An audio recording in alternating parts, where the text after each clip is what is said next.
In the American imagination, Michigan is the engine room of democracy. It is a state defined by assembly lines, heavy steel, and the roar of the internal combustion engine. But beneath the familiar headlines of economic turbulence and municipal struggles lies a different story, one of resilience, strategic ownership, and staggering wealth accumulation. While the world watched Detroit navigate its complex history, a select group of black families was busy purchasing the infrastructure that makes the state run. From the suppliers who manufacture the chassis of your car to the tycoons who manage the logistics of shipping it, these are the richest black families in Michigan. Number 10. The Archer family. To truly understand the flow of wealth in Michigan, you must first understand the flow of power. For decades, few families have wielded it with as much precision and grace as the Archers. While their fortune may not be measured primarily in factory square footage or manufacturing plants, their asset class is influence, the kind of high-level access that unlocks doors for nearly every other billionaire on this list. The patriarch, Dennis Archer, is a figure who transcends local politics. Serving as the mayor of Detroit from 1994 to 2001, he governed during a critical transitional period following the era of Coleman Young, bridging the gap between the city's grassroots base and the corporate power structures of the suburbs. However, his legacy extends far beyond City Hall. Archer reshaped the legal landscape of the United States as the first person of color to lead the American Bar Association. This was not merely a ceremonial title. It was a signal that the ceiling for black legal professionals had been shattered, allowing him to cultivate a Rolodex that connects the boardrooms of General Motors to the highest courts in Washington, D.C. The wealth here is built on high-level corporate consultancy and legal dominance. The family business is, in many ways, the business of access. His sons, Dennis Archer Jr. and Vincent Archer, have taken this legacy and converted it into tangible, diversified assets. Dennis Archer Jr., in particular, has emerged as a formidable power broker in his own right. He is the CEO of 1642 Ventures, a parent company that holds stakes in marketing, technology, and real estate. Through entities like Archer Corporate Services, the family has integrated itself into the corporate supply chain, providing everything from marketing strategy to staffing solutions for Fortune 500 clients. They represent the gateway wealth of Michigan. Before a skyscraper gets built, a major casino license is granted, or a massive municipal contract is signed, the deal often passes through the orbit of the Archer family.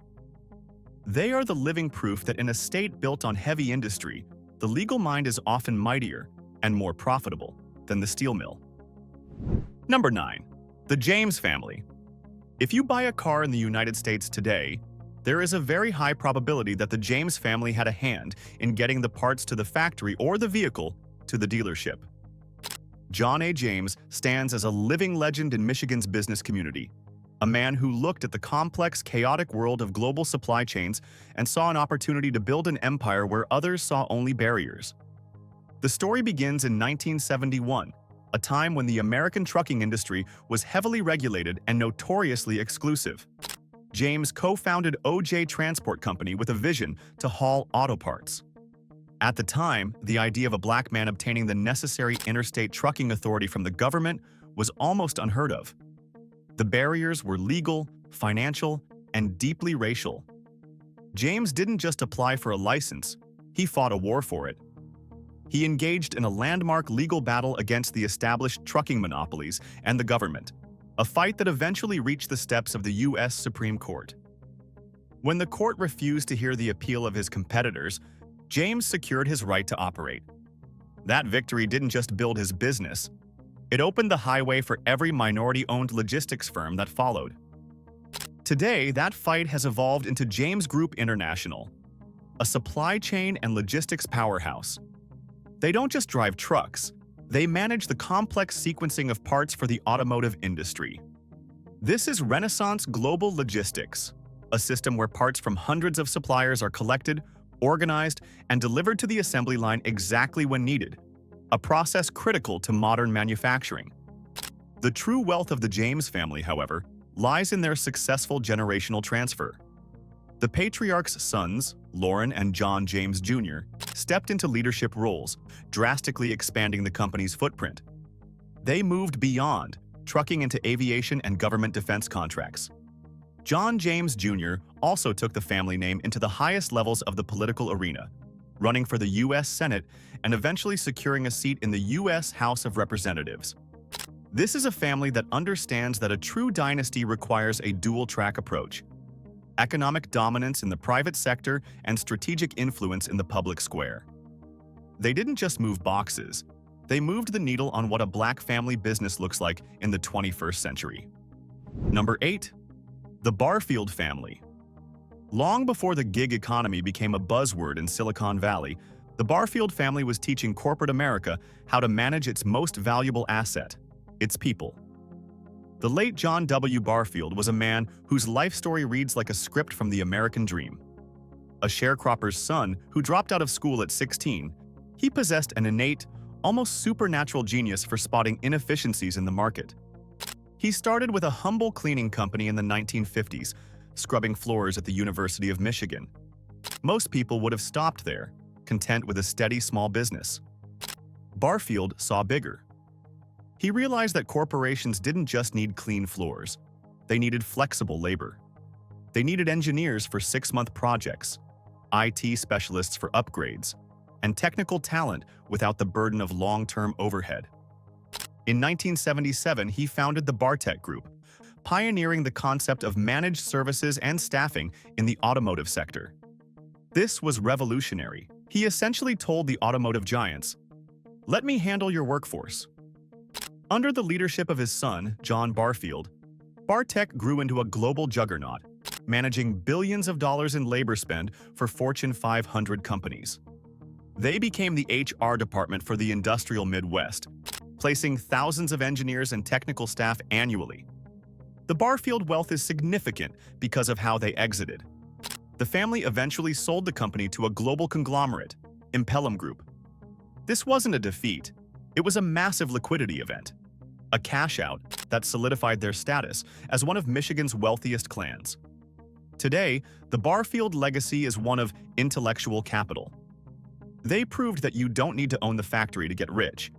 You just need to own the relationship with the people who make the factory run. Their wealth is now diversified across investments, philanthropy, and new ventures, serving as a masterclass in how to build, scale, and sell a family empire.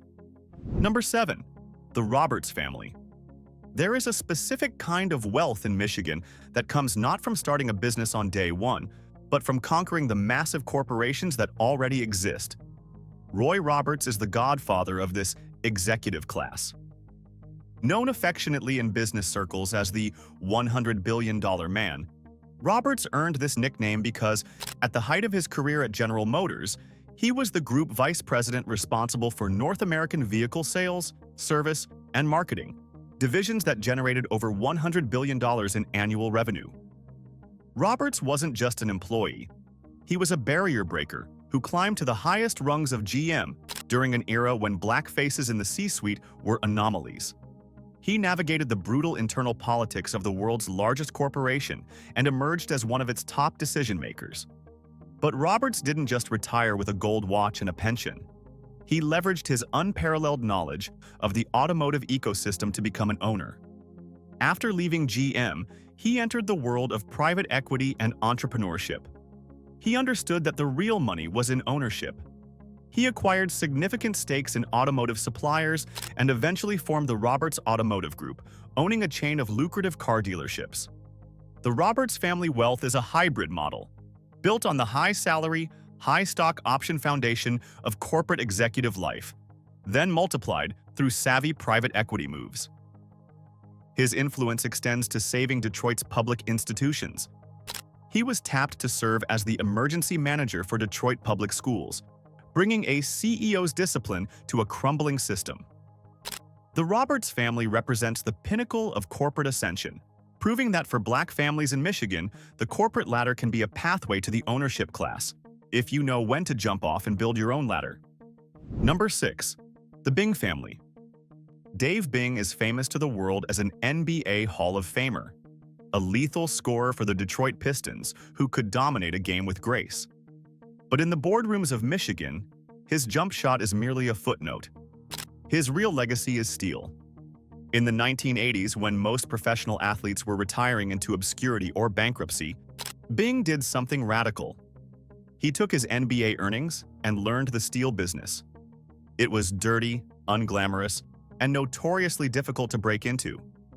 The banks laughed at him. The steel mills ignored him. But Bing applied the same discipline he used on the court to the factory floor. He founded the Bing Group, a steel processing and metal stamping conglomerate. For decades, the Bing Group stood as a pillar of black industrialism. They became a Tier 1 supplier to the automotive giants, processing steel coils and stamping parts that went into millions of vehicles. At its peak, the Bing Group was one of the largest black-owned businesses in the nation, employing hundreds of Detroiters in neighborhoods that other manufacturers had long abandoned. The Bing family wealth was forged in fire. They navigated recessions, the auto industry crisis of 2008, and the brutal, razor-thin margins of manufacturing. While the company eventually faced financial headwinds and sold off assets as the auto industry consolidated, the wealth generated during its peak transformed the family's trajectory. Dave Bing eventually stepped away from the business to serve as the mayor of Detroit during its darkest financial hour. A sacrifice that cost him personally, but cemented the family's legacy as true servants of the city. Today, the Bing name represents a bridge between the athletic glory of Detroit's past and the industrial grit of its economy. They showed that an athlete could be more than a brand. He could be a manufacturer. Number 5. The Jackson family. If you drive a luxury car in Michigan, there is a high probability you bought it from an entity controlled by Gregory Jackson. As the chairman and CEO of Prestige Automotive, Jackson sits atop a retail empire that shattered the glass ceiling of the auto dealership world. For decades, black ownership in auto dealerships was strictly limited. Minorities were often steered towards smaller, less profitable domestic franchises in struggling areas. Jackson changed the game. He became the first African American to lead a dealership group with over $1 billion in annual revenue. His portfolio has included high-margin, high-status brands like Mercedes-Benz, Ford, and Toyota. The wealth of the Jackson family is rooted in two things: land and volume. Dealerships are capital-intensive businesses that require owning massive tracts of prime commercial real estate. Jackson didn't just sell cars. He bought the corners they sat on. His business model relies on the service and cycle economy. Selling the car is just the handshake. Servicing the car, financing the car, and trading it in creates a revenue stream that flows forever. Based in St. Clair Shores, the Prestige Automotive headquarters is a monument to this success. Jackson has also diversified into real estate development, including projects like the Copper Ridge development, ensuring the family fortune isn't tied solely to the cyclical nature of car sales. The Jackson family proves that in the Motor City, the real money isn't just in making the cars, it's in being the one who hands over the keys. Number 4. The Pickard family. Dr. William F. Pickard is more than a businessman. He is the architect of the Black Supplier Network in America. His family's wealth is housed within the Global Automotive Alliance, GAA, a massive holding company that generates hundreds of millions in revenue by doing the unglamorous but essential things that make factories run: logistics, manufacturing, and plastic molding. Pickard's genius was in the alliance model. He understood that individually, black-owned businesses might be too small to compete for the billion-dollar contracts offered by Ford or Boeing. But if they banded together, they became undeniable. He rolled up multiple companies under the GAA umbrella, creating a behemoth that could service global corporations with the efficiency of a Fortune 500 firm. The Pickard family wealth is incredibly diversified, perhaps more so than anyone else on this list. Dr. Pickard was one of the first black investors to own a stake in major casinos, realizing early on that the gaming industry was a cash cow. He holds significant interest in MGM Grand Detroit. Beyond gaming, he owns significant stakes in media, including Real Times Media, which publishes the Michigan Chronicle, and has invested heavily in fast food franchises. But what puts the Pickard family at number 4 is their commitment to education as an asset class. Dr. Pickard has donated millions to historically black colleges and universities, HBCUs. ensuring that the next generation has the intellectual capital to manage the financial capital he has amassed. He wrote the book, literally, titled The Millionaire Moves: 7 Principles of Entrepreneurship, on how to navigate corporate America as a Black entrepreneur. The Pickard legacy is one of intellect, alliance, and diversified asset allocation. Number 3. The Bridgewater Interiors leadership. At number 3, we enter the multi-billion-dollar revenue bracket. This entry is unique because it represents a joint venture model that created massive wealth for its Black leadership, specifically the legacy of the late Ron Hall Sr. and the current leadership under CEO Ronald Hall Jr. Bridgewater Interiors is a beast. It is a company that specializes in automotive seating. The complex, leather-stitched, heated, and cooled thrones that you sit in every day. Established as a joint venture between Epsilon Technologies, a Black-owned entity, and Adient, a global seating giant, Bridgewater Interiors consistently generates annual revenues exceeding $2 billion. The genius here lies in the just-in-time manufacturing model.